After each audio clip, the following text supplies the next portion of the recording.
मेरे कानों पर बार बार आने वाली आवाज से मेरी आंखें खुली।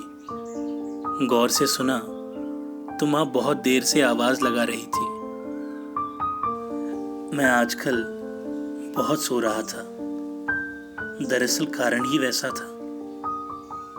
कस्तूरी से उस आखिरी मुलाकात के बाद मैं बहुत दुखी हो गया था।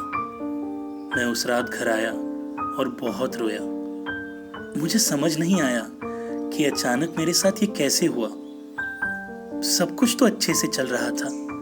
वो मेरे जीवन में आई, मुलाकात हुई, हम एक दूसरे को पसंद करने लगे। और फिर क्या मैंने सच में जल्दबाजी कर दी थी? उस दिन पता होने के बावजूद भी वो मुझसे मिले बिना क्यों निकल गई? क्या मैं उसे पसंद नहीं था? क्या मेरे लिए उसके मन में कोई भावना नहीं थी?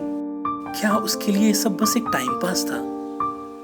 ऐसे हजारों सवाल मेरे मन में घूम रहे थे और नतीजा, मेरा किसी भी चीज में ध्यान नहीं लग रहा था। स्कूल जाना, घर वापस आना, खाना खाना और सो जाना, ऐसी कुछ मेरी दिनचर्या हो गई थी।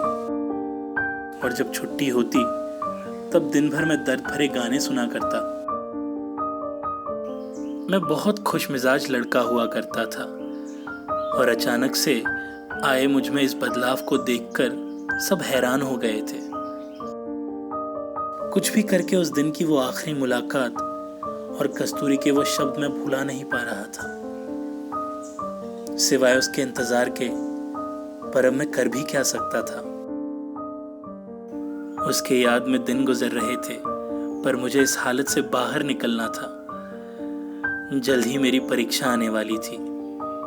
मैंने खुद को संभाला और पढ़ाई में अपने आप को झोंक दिया। कहा जाता है कि वक्त सभी समस्याओं का हल है।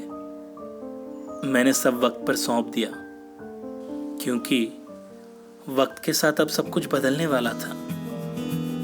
जल्द ही जीवन का एक नया चरण शुरू होने वाला था, जवानी का।